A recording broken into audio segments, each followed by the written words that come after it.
Superb. Right. Welcome everybody to this afternoon's, the first of 3 sessions by Michael Barratt talking about construction impact. The first session today will be rethinking construction logistics. If I can ask you all to put yourselves on mute, we will be looking for questions. We will stop partway through the session to ask for questions, but if you do have any questions as you think of them, if you want to put them into the chat so we don't miss them, that would be amazing. We will record, as I said, so if you don't want to have your face appear, sometimes the Zoom will pick up your screen to the right hand side. So if you don't want to be on, please do turn your cameras off. I'm just going to sneak back on and check everybody's okay. So yeah, if you can just put yourselves on mute for me, that would be amazing. And I will hand over to Michael and let him drive his slides. Michael, welcome. Thank you for joining us today. Thanks very much for Bitter for the introduction and coming on to this afternoon. I thought I'd just leave the slide on quickly because Desmond Tutu comes out with some fantastic quotes, and even though the picture doesn't really kind of come around construction, but by the end of the presentation, hopefully you'll look at this and go, I see what he means. So if I can get this to work now. Okay, right, so what I want to do is get people to look at construction differently and the approaches. So think about empathy and efficiency, because there's a big correlation there. And showing that we value people, and it's not only the communities around us, our staff, the commuters, the businesses, but also our competitors. So there's construction versus construction going on. So it's let's see how we can work together. This is my role. So I work around major construction sites across London. This is an example of Vauxhall. I'm one of those people who does get their fingers in pie. So I'll do a lot of collaborative work with different groups, do a lot of work with the communities, do a lot of training, working with logistics teams as well as contracts teams. Also work with emergency services, helping construction move better, but also looking at underground, which I'll talk about shortly. Cycling is a big thing. And then one of our big things we have to manage is the buses. So we've got a lot of challenging targets. Vision Zero is 0 killed or seriously injured by 2041. That is the target. Air quality is to reduce the facts with the timing from about 2013, I think. Don't quote me on that one. And climate change is another big challenge. But I'll put them in that order. So safety comes first, then the health side to work on, and then the environment. So why we want people walking, getting exercise and getting out. So the Vision Zero is we want to protect the people to do this. I'll just let you scan through this, looking at the overweight, dementia, type 2 diabetes and depression. And 1 million Londoners have a common mental disorder, which is a bit worrying. And if you look on the left, 1/4 of men and 1/3 of women over the age of 65, and that's my mum's in that bracket, don't leave their house on any given day. And construction can cause that.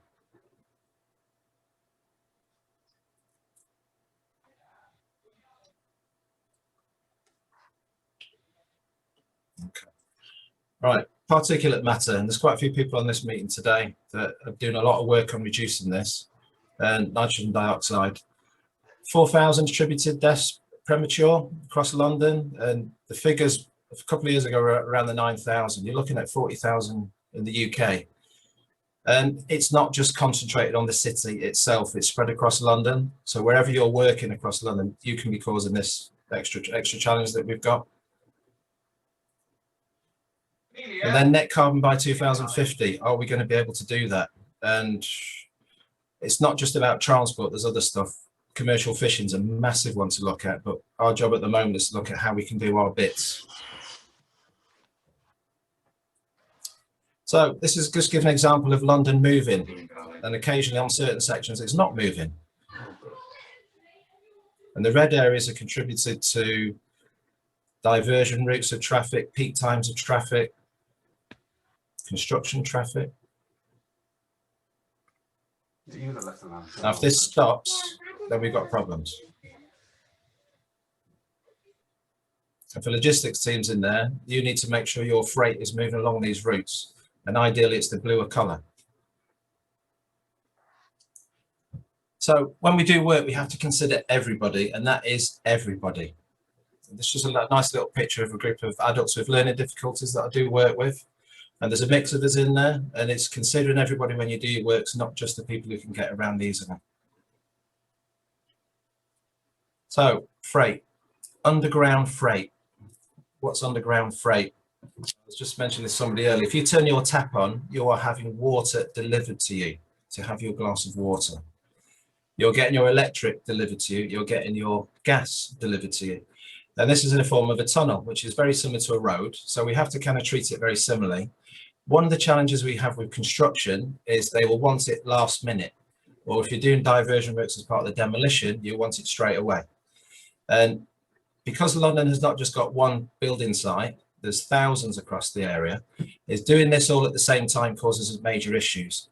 And the amount of roadworks that we have to manage, so just on TfL's roads, there's around 30,000 sets of works every year that we have to look at. And for a logistics team to manage that, or are they considering that when they're looking at their plans, is a big task. So it's how do we look at doing this better?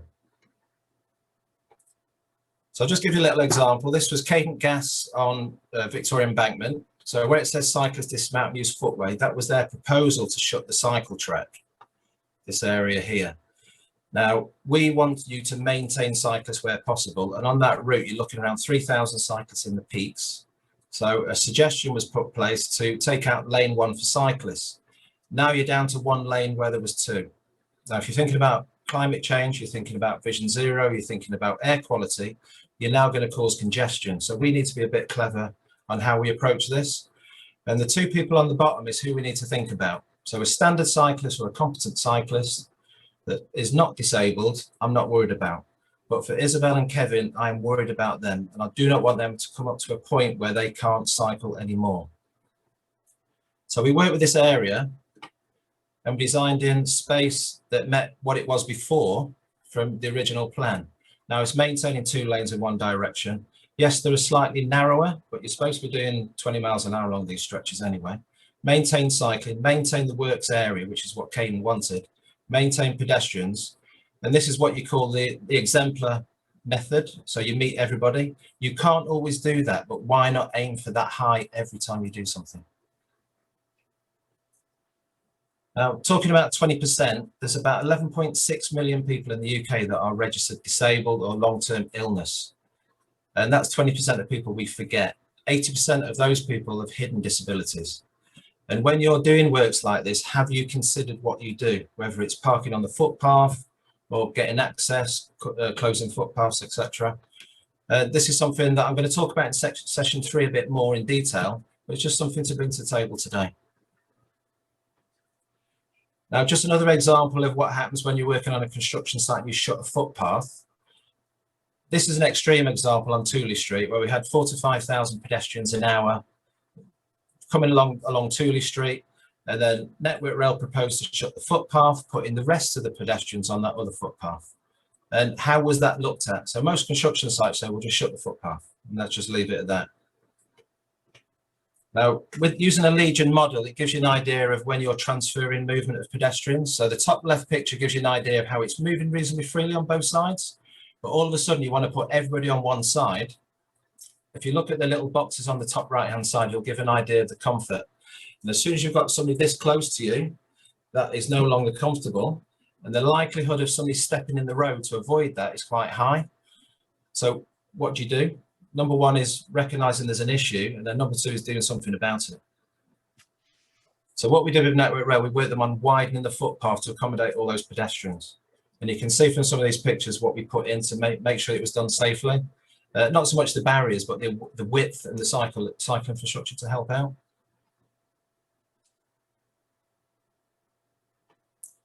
And then it's looking at, do we want works in the first place? So this just is a little example on Blackfriars Road where we work with the developer. He needs to do some diversionary works, and the top right gives you an example of where the works would have been. So they would have gone down 4 roads. Probably taken a couple of months to do that. Huge disruption on a junction that has 5,000 traffic vehicles going through there per hour. So we worked together and put a tunnel through. That means no works on Blackfriars Road itself. There was a little bit where we closed the left-hand turn, which was low traffic, but the main thing is keeping that traffic flowing. Other examples is what we call future-proofing. So this is Bayliss Road in Lambeth. So while they were building the scheme, we helped fund extra empty infrastructure. So the idea is you have eight new visits that have been managed in one dig. The savings are huge, and you're looking around £250,000 per visit every 400 metres. Now, is this planned in? The problem is if you deliver a scheme like this and then a developer wants you to dig up the road to lay stuff, there are requirements that they're allowed to do that. There's also what's called the Section 58, which can stop it. But if there's a necessity to have your utilities delivered, and this is the only route you've got, we're going to be digging up a brand new scheme.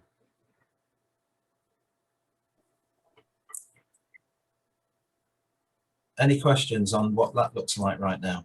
So I'll just give you an example. This is abandoned Southern Gas Network pipes. It doesn't include UK Power Network pipes or Thames Water pipes or anybody else. But just give you an example, how much under the road is left alone that's not been used. And what we're looking at the moment is how can we utilize this empty infrastructure? And you're probably wondering why I'm talking about infrastructure so much for maybe a lot of people around logistics, but we need your support to push the developers, your clients, to look at all opportunities and then work with utilities to get this this opportunity taken into place and into consideration. I'm going to stop there because I've talked a lot about underground stuff. I just wanted to see if anybody had any questions en route to this. Does anybody have any questions for Michael? If you want to unmute yourself. Does it make sense? It makes a lot of sense, Michael. Which is good. It makes my life easy, not giving me any mathematical questions. Yeah, no curveballs today. But a lot of this is having a better understanding of some of the challenges ahead. Now, people will look at TfL in a lot of London boroughs of what are you doing to help mitigate some of the issues. There's a lot of work going on in the background. This is what we're looking at to help out. Right, I will continue. So let's talk about lorry drivers and marshals. Do we consider the marshal? Do we consider the lorry driver when we do stuff? A couple of statistics there. The fatalities involving HGVs, I don't really want to get down into that too much, but it's understanding behind it. 20% of collisions are from stress or tiredness. And that could be from stuck in traffic to under pressure from management. And that driver has a family, he's got a wage to earn.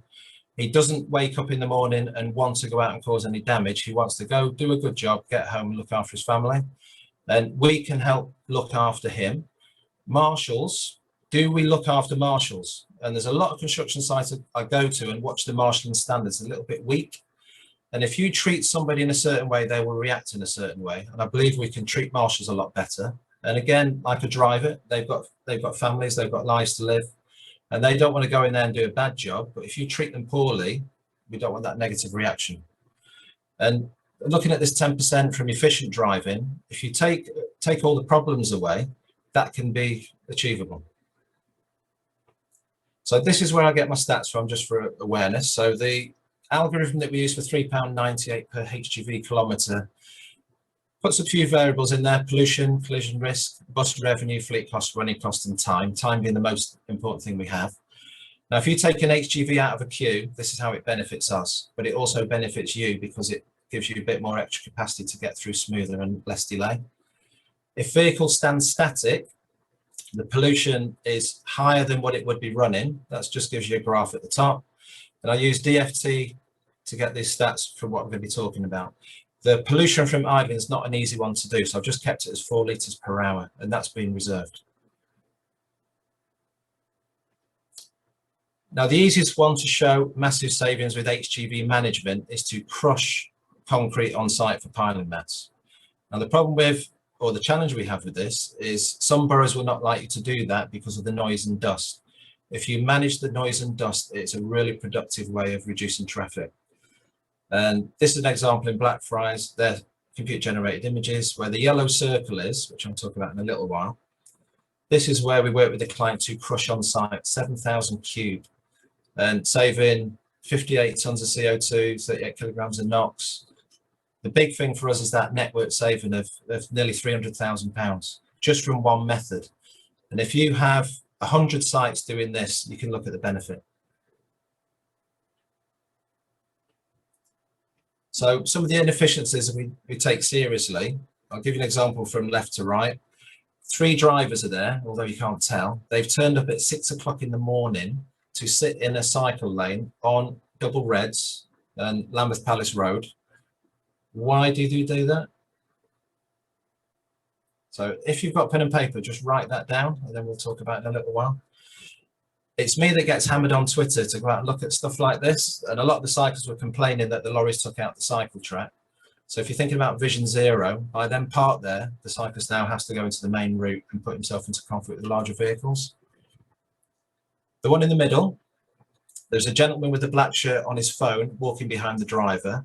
And the lady who's looking at me taking the picture has got fed up with waiting because the marshals aren't taking control of the situation. The lorry is not driving in. The lorry is reversing out because they made a mistake inside to let them in the first place. The gentleman with the stop go board should not have a stop go board. He should have a stop works, because if he says stop one side, he's telling somebody behind go if they see it, and they're very likely to do that. It's just a mess, the whole thing. And what also can happen at sites is vehicles get sent on loops. And the top right is an example of where this site was sending vehicles on a left to come back to site to see if they can let them back in. And the strategy was not great.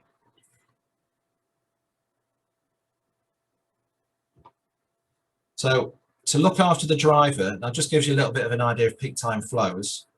A driver will not want to come at 8 o'clock to sit in traffic for 2 hours. He would rather spend an hour of his taco time getting to site, hence getting somewhere early and parking somewhere that doesn't help the situation.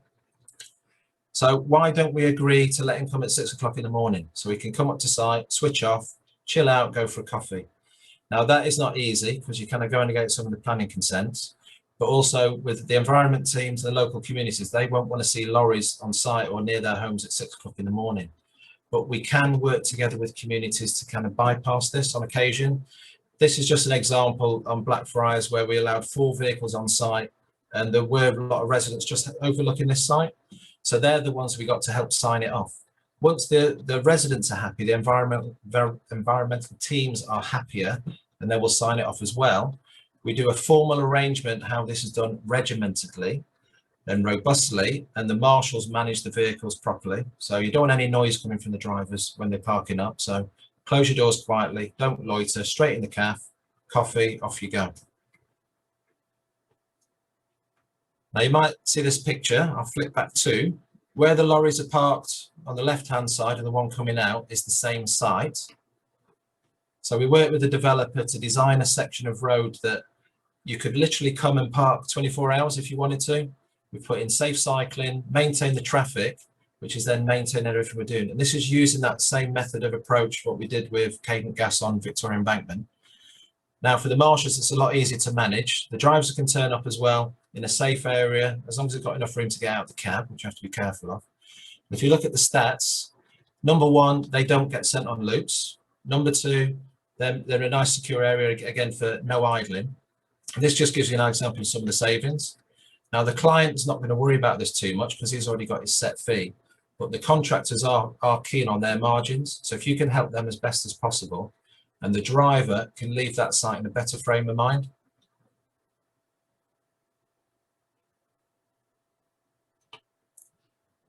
And then if you can't get stuff like that, can we regulate vehicles by finding holding areas? Top left is an area on Burdett Road, which is a crossrail site. We can hold a lot of lorries there, release them as they're required. It also gives the driver a respite.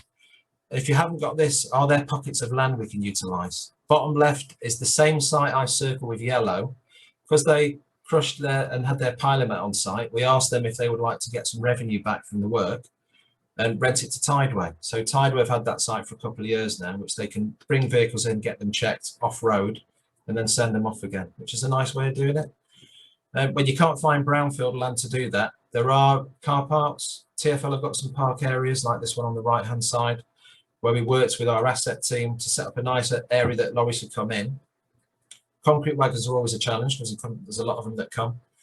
And the main thing for us, they're not waiting on the road.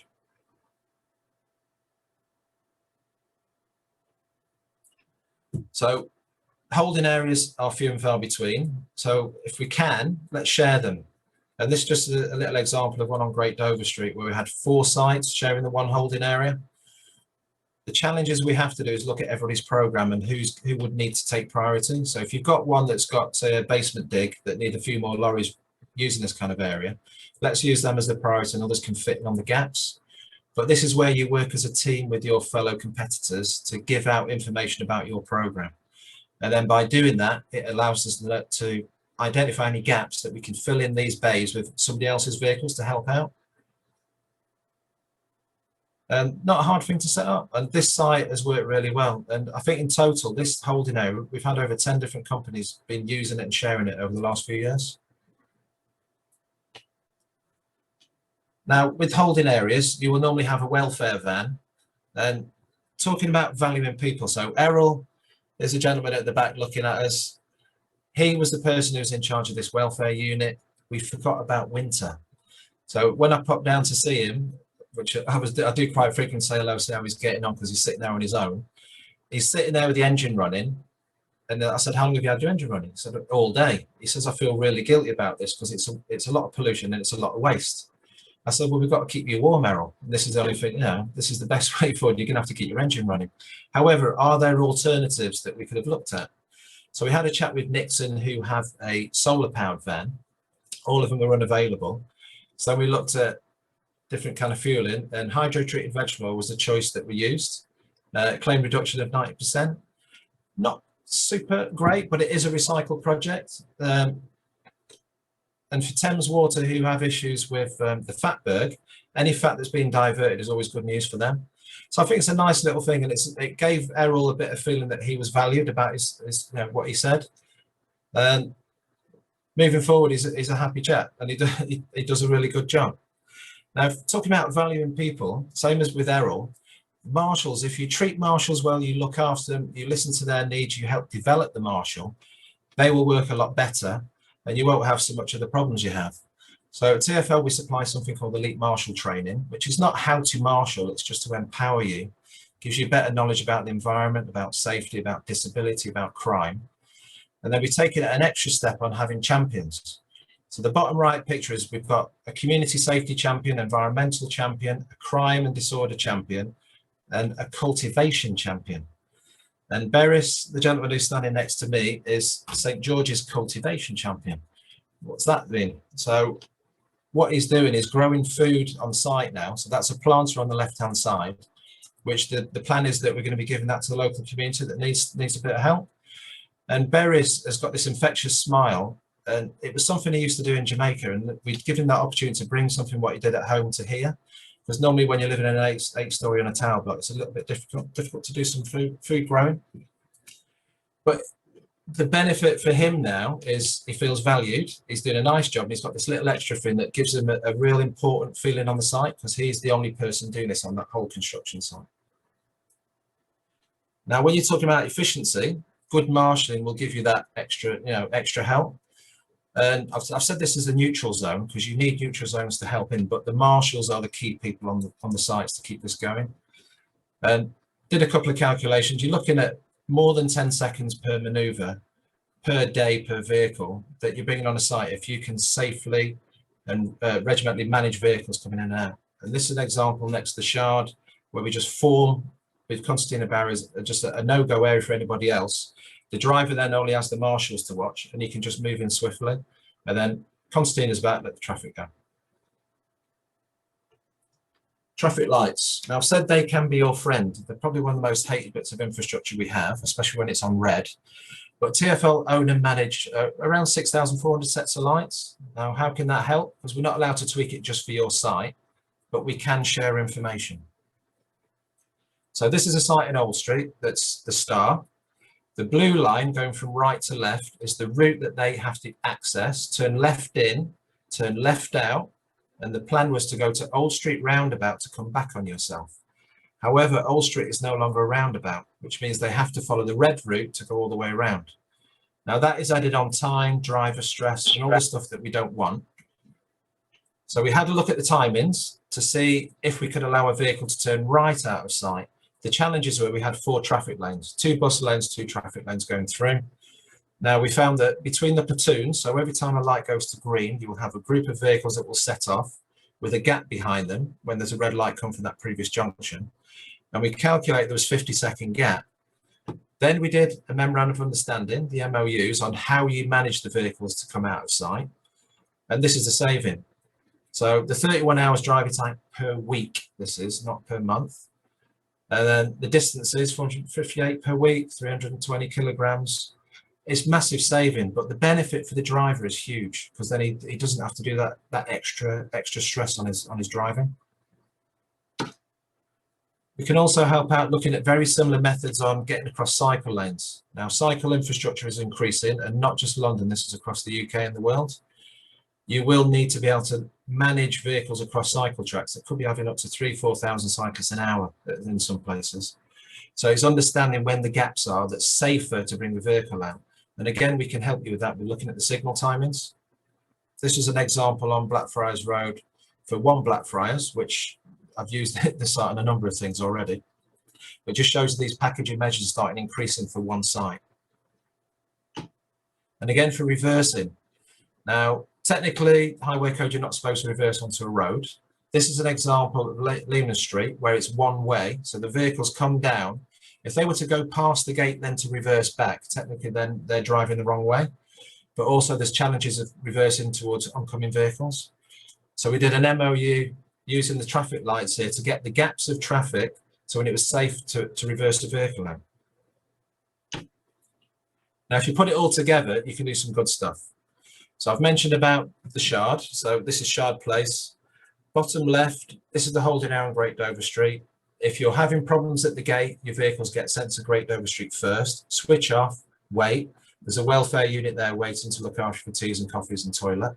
You get called to the green area on the picture on the top left. There's 2 green areas for holding. So they come into the first green area, get pushed to the next one, then go into a neutral zone to then get reversed into sight, sent off on your way. Now, this then helps for Shard Place. They didn't have any vehicles looping at all because it was a nice regimented method. But also on Great Dover Street, we looked at sharing that holding area, which I've talked about already. So already you're looking at about 4 or 5 packages of small measures that make a big difference. I think Desmond Tutu should start coming to mind now. Now, how do you get to know about all this? So across London, we have what's called working groups. So we bring people together, and it's not just constructors. This is utility people, local community representatives, cycle representatives, as well as the boroughs. And we look at how can we put all these measures in place, because the more you talk about, the more you share, the better it can be. And if you don't ever go to one, I always suggest you do go to one and you see the benefit, or set one up yourself. And then the big picture now is, this is very reactive, what we're doing in the planning. So these 4 sites are just to the left of the Shard. We're doing what's called master planning, of looking at everything in advance, looking at utilities, where we can use abandoned, where we can use future-proofed areas. We're looking at freight routes where we can hold vehicles in advance, how we manage pedestrians, so looking at potential forecasts, but also looking at the numbers of disabled people that are in the area, how we can then design around them, and also sustainable delivery. And one of the things that I'll be talking about in session 2 is on cargo bikes. I didn't really bring it up today. And how do we take that forward?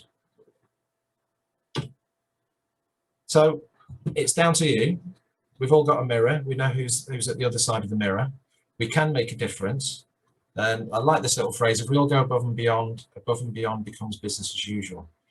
And those little bits of good that you can do can overwhelm the world.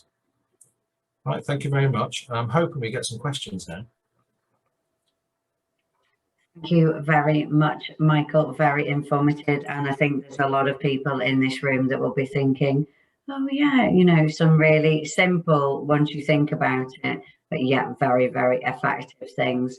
Do we have any questions from the floor? Does anybody have a question? Noel put a comment in for you, Michael, said such excellent initiatives. And I think everyone probably in this audience and watching this recording in future would say the same. But does anybody have a question? Noel, you have a question? Yeah, firstly, Michael, you know, I've been working with you for too many years than we can both remember, but every time, you know, I see one of your presentations, you know, I learn something new. And I think that, you know, it's amazing the work you've been doing. And it's also amazing some of the constructors that you're working with, how they have come along and traveled during that time. And I think the concepts you're using are excellent, because we do, I think the clock stats are what, over 28,000 people have been killed or seriously injured by construction HGVs in the last 5 years alone. So I think that's really, really brilliant. And I think, are you finding people now? I know when you first started, you were having to really encourage, if anyone wants to go on one of your walk rounds, cycle rounds, and Bitter, I know we've done quite a few, please make sure you do, because I can so highly recommend them. But I don't think you ever stop learning working with Michael. And if you haven't got him in on your construction project and his team, I think you really should, because it's amazing. The gift you've given to this city and beyond, Michael, I think is incredible. But do you find people are receiving, being more receptive? Are you pushing an open door a bit more now? Are you still finding that, you know, a lot of challenges there? I'd say some good, some could be better, will be diplomatic. Yeah, a lot of people now are willing to share, and I think willing to open the doors. I think they see the benefit, because things are so much constrained now. We've got to think about costs and keeping businesses going. It's important we work together. I think a lot of people realise that now. Construction industry has been historically very closed, and I'd say very selfish, and it is easing. And I think with the pandemic, people have started to realise that they are people on the adjacent side, and we're all in the same situation, and how can we do stuff better? So yeah, I'd say it is getting a lot, you know, it's going in the right direction. And yeah, thank you, Noel. Yeah, it's been a few years, but it's been really nice years. Delightful years, yeah. Absolutely. And we have a question into the chat from Julian, Alan, Michael. They say, many thanks for the presentation. Have you written these initiatives down anywhere with explanations of them and the benefits they've achieved? So the answer is yes. If you Google my name, then Considerate Constructors Scheme, you'll come up with the best practice hub. So there tends to be a little bit of report that goes in attachment with this on the resource section. But if you want to learn more as well, just engage with us and we'll come and help.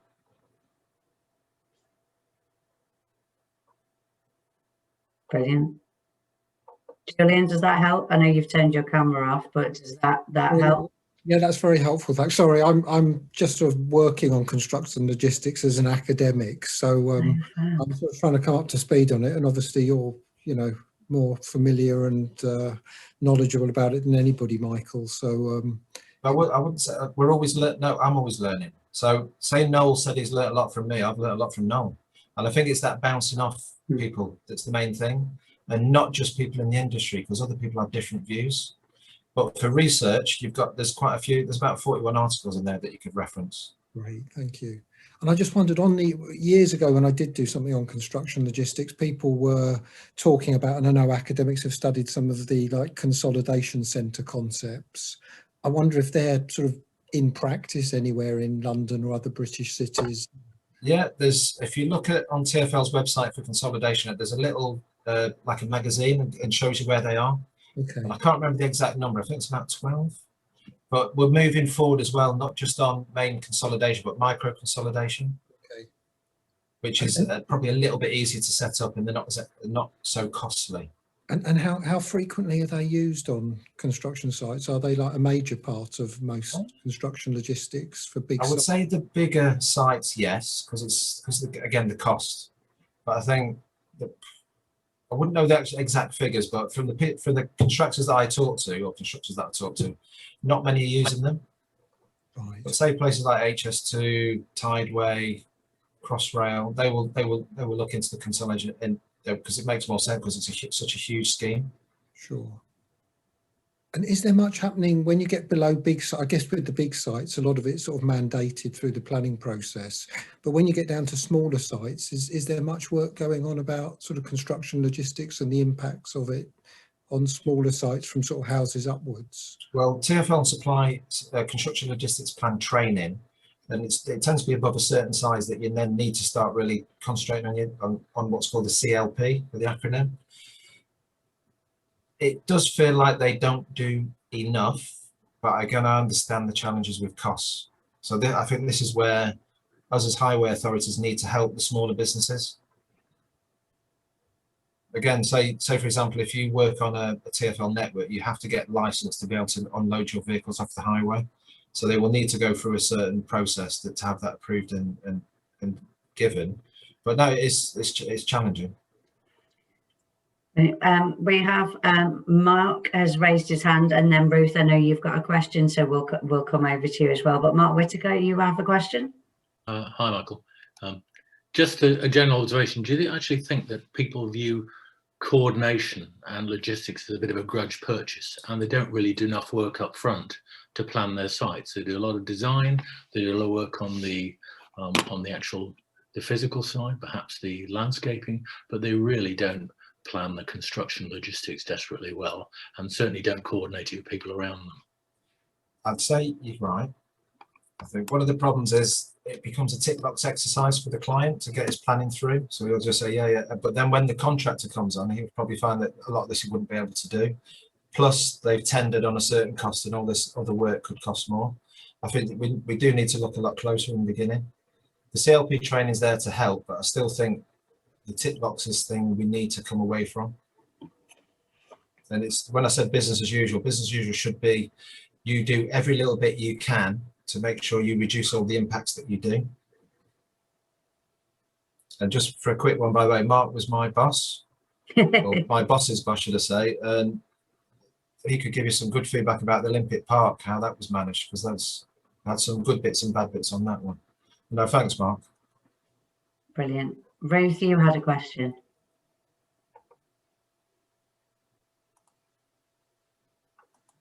Have we lost you? Hi, can you see me, hear me? Yes, we can hear you now. Okay. Hi, Michael. Thank you very much. Always great to hear you.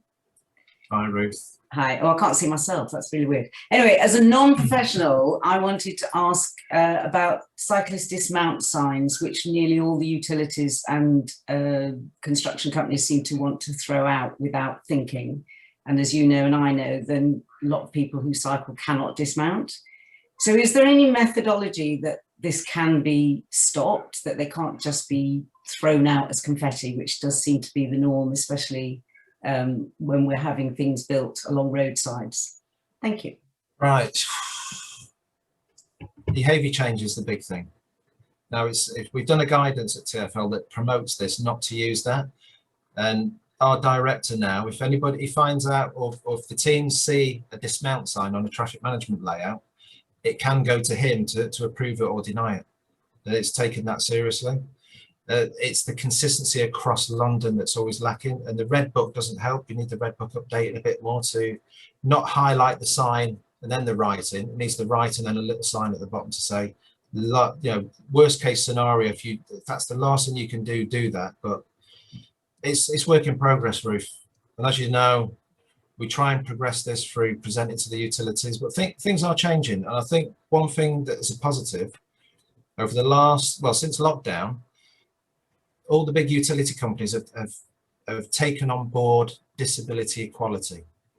And the disability equality is, all right, cyclist dismount is about disability equality and not using it. So you are stopping somebody who will need the cycle as a mobility aid to get across or get around central London, etc. But yeah, no, it's moving in the right direction, but probably not as quick as you'd like. And just very quickly also, thank you for the answer. Narrow lanes, please don't overtake cyclists. As you know, everywhere I go, I always have to contact councils and also yourself to make sure those get put out, and they often don't get put out, but we need to know that that is part of the armoury that is par for the course rather than an afterthought. And I still think sometimes, say for example, you've got a section of road that could be done slightly differently. You don't want it just a tick box, say, oh, we'll just stick out narrow lanes, where we could have potentially done something else. True, but again, it's looking at, it's guidance, it's promoting, pushing, and it's great at high level. It's how it gets down to the workers to make sure they put it out and and monitor and manage the signs, because a lot of signs just don't get put out because there's a lack of, or the amount did get delivered, which is not what you want to hear. You want to see the signs out. This should be how, you know, as a competent provider of traffic management on the road, it has to be done correctly and safely. But no, it's a tough one. It's again, it's a horrible phrase, but we are going in the right way, right direction. Thank you. Brilliant, thank you, Ruth. Does anybody else have a question for Michael? Yes, Laura Crystal speaking. Yes. Thank you, Michael, for a nice presentation again. Much appreciated. I kind of regret not having gone to one of the cycle tools, but like, hopefully one day. I've got like 3 questions, like, if you don't mind. The first one would be like, how do you manage the budgets around those projects? Are they kind of, is there like a pocket of money eventually allocated for X number of projects, or eventually you have to ask like TfL board all the time for each of these? So which kind of projects are you talking about then? Let's say cycle lanes, for instance. So, because today was more about the temporary stuff around construction sites, so that would be down to the contractor who's doing the works to put those, to fund those. So, because a lot of stuff I'm showing today is not a permanent thing. That was just while they're doing the construction works. Okay. So for TfL, that's a slightly different thing, because that's more of a permanent project. We don't really tend to put out the temporary. I know there's temporary for COVID, but as in the main infrastructure will be concentrating on a main infrastructure project. Okay. Second question, like, do you use a kind of, you've got any use of technologies in some of those projects, eventually longer term projects? Right. So yeah, there's some good technology coming out on the market. I don't really want to hide. There's a gentleman on the presentation today that's got a good project, and it's technology is great, and I think it's nice when it's in collaboration with the standard stuff as well, because people want to be treated as people, not as a little dot on a screen that moves around. And again, you don't always, so certain tech, unless it's a proper air traffic control style of thing, you need to know all the sets of works. And when the emergency works goes out, how does that interact with, as you'll know yourself, with the traffic light infrastructure? Indeed, yeah. Maybe like last question, how would you amplify this kind of like accountability from constructors? Apologies. Maybe use social media or any other platforms eventually, just to make them more accountable for all of this. Because you said earlier, eventually, when it take on a project, eventually they're going to be signing everything off quickly, but eventually drift off from that afterwards.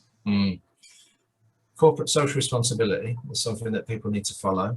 There's a lot of legislation out there. I'm not into using the stick when we work with contractors. It's all about the carrot. So if we can help them gain extra points at Consider Constructor scheme, make it look good, make sure they've got 0 incidents around their sites, it's to encourage through that way. Accountability, we're all accountable. If you're looking at construction design management regulations, we are all, you know, everyone's involved in what's safety. So accountability is not nice to point the finger. I think we should all just work together to make sure it doesn't happen in the first place. So much. Thank you, Lauren. Anybody else have a question for Michael? Yeah, Michael, if you want to start. Oh, Mark Whitaker has raised his hand. Sorry, Mark, I can't see you, but I've seen you raised your hand. Yeah, Feel free to unmute. Michael knows how irritating I can be. I just absolutely fine. Just mention that obviously there's co-funding available through lane rental monies, which also pays for the future proofing and stuff. Michael can maybe add a bit more on that. Yes, so if I flick back.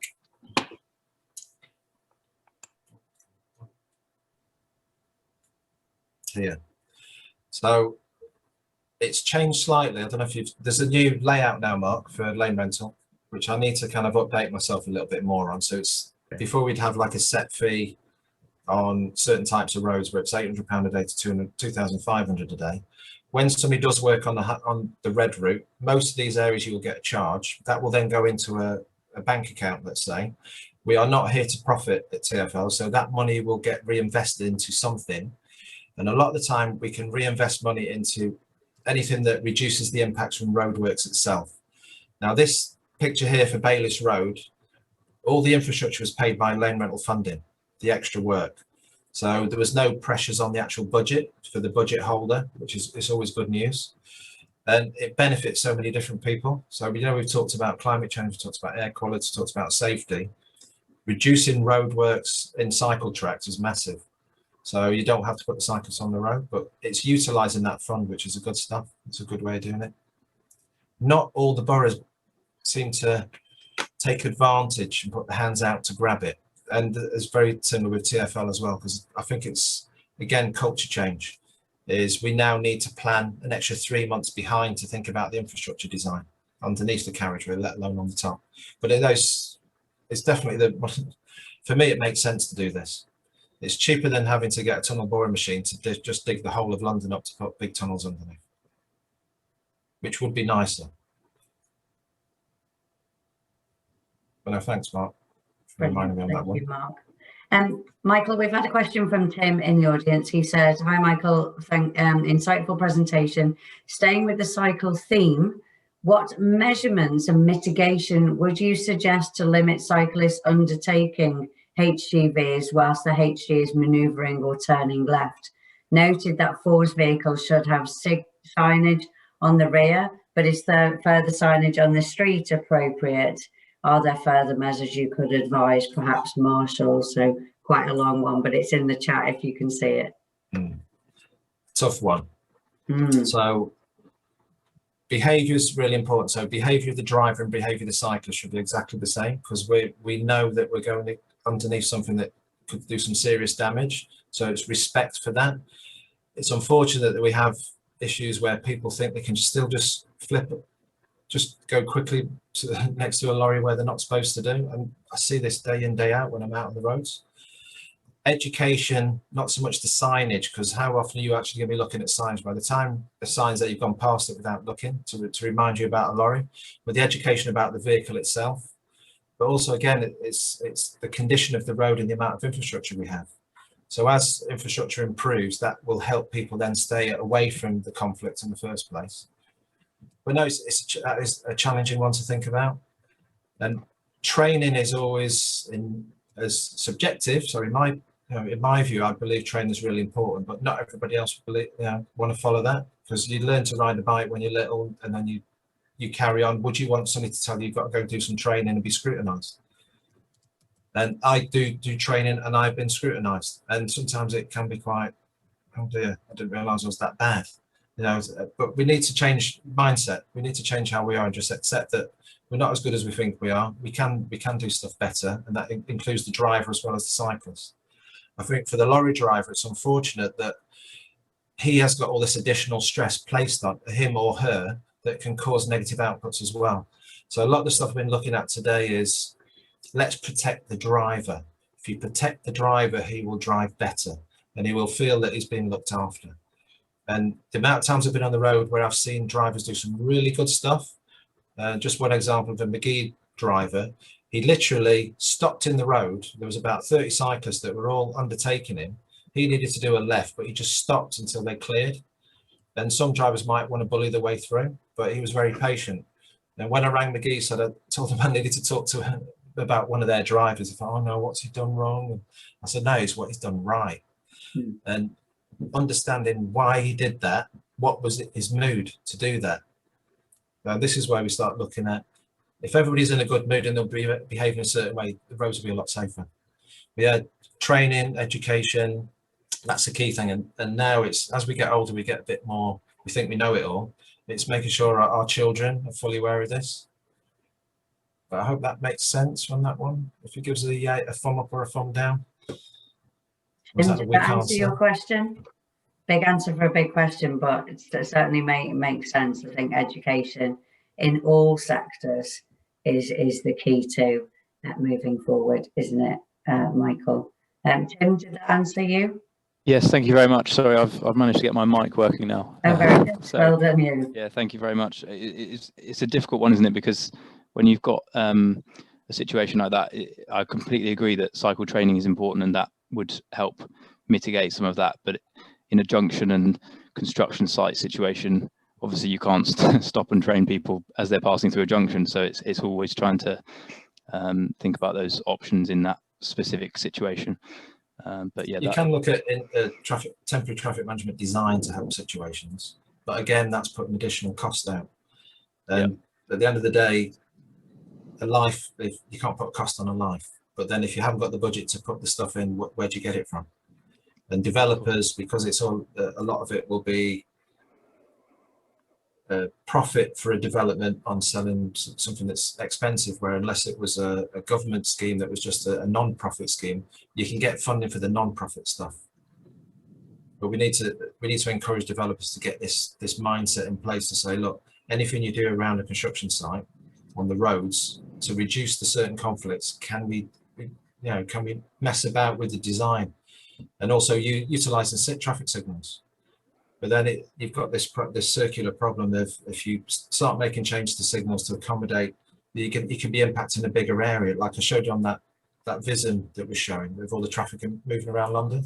So if you put little blocks of changes and cause diversions and delay, that then domino effects on the whole network, and then you could be putting a problem further down the road that could stress people out. And then you have an incident there. It's not just thinking locally; we've got to think bigger. Yep, noted. Thanks a lot. That's really helpful. Brilliant. Thank you, Tim, for that question. So we've had a question in the chat, Michael, from Justin, said, exchanging places is a good way to educate cyclists and drivers. Do TfL still promote this? The police are still doing it. They've changed their route slightly. So instead of having a lorry, they've got the virtual reality. But the problem with COVID and having the goggles, but hopefully that will start changing soon. But it's all part and parcel of a Vision Zero approach. So looking at all these different ways of, you can't just do one thing. One thing doesn't solve the problem. You have to do loads of little bits of good. And I think this is where the quote comes into play. But yeah, no, it's the virtual reality is quite good. And that's probably Justin. I'll have to link you with the sergeant who's in charge of that, because it's quite shocking. One of them, because you're actually in a car that's been involved in a collision, and you're trapped in the car, and you've got the ambulance and fire running all around you trying to break open the door, and you can look around inside the car and see the passengers who are with you, and some are not in a good state. But yeah, no, there's definitely. Is that Simon Castle? No, he's gone. Oh, is he? It's Sergeant Wilson now. Oh, okay. So it's Sergeant Osborne, now it's Sergeant Wilson. But no, I'll link you. Thanks. I don't know whether that sounds like a good experience or well, no, the idea is you need to know the reality of what could happen. Yes. So if you go along oblivious to anything, then the likelihood of it being more severe, is quite high. Amazing, fantastic, guys. Does anybody else has a question? Seamus, did you want to ask anything? No, it's all very informative, and you've enjoyed today. It's been a great presentation. As a cyclist and a construction worker, I'm anxious to see both working together, but I think the more people out on the bikes, the better. If we can get more profile, maybe more of an advertisement campaign, but get the Lord Mayor out on the bike, but that's maybe for another session. Well, so that can be done in summer when the weather's better. But now there's so much going on with safety, Seamus. And I know, so the next session we're going to do here is on cargo bikes, which for the audience, Seamus has been on a cargo bike and showed he can do it. Doing what it says on the tin, jumping on himself. But yeah, the more people that cycle, then the risks potentially might go up if the infrastructure isn't there. So there's a lot of work to do. There's a good balance. Well, thank you so much, Michael. Just let me check the chat, make sure we haven't missed anybody. No, I think we're good. So if nobody else has got a question, hopefully you have enjoyed today's first of 3 sessions with Michael. We will be back this time next Thursday. So hopefully you guys can join us then for Michael's second session on introducing cargo bikes. And then the following week, which will be the 15th of April, we'll be back here again to talk disability caused by work. So if you've got any questions, feel free to send them through to us. This will go out probably Tuesday live on the Bitter social media feeds and our YouTube, so you'll be able to link back through and watch again if there's anything you just want to catch up on. But otherwise, thank you so much for joining us this week, and we'll see you all next week. Enjoy your long weekend. Yes, have a good one, everybody. Much.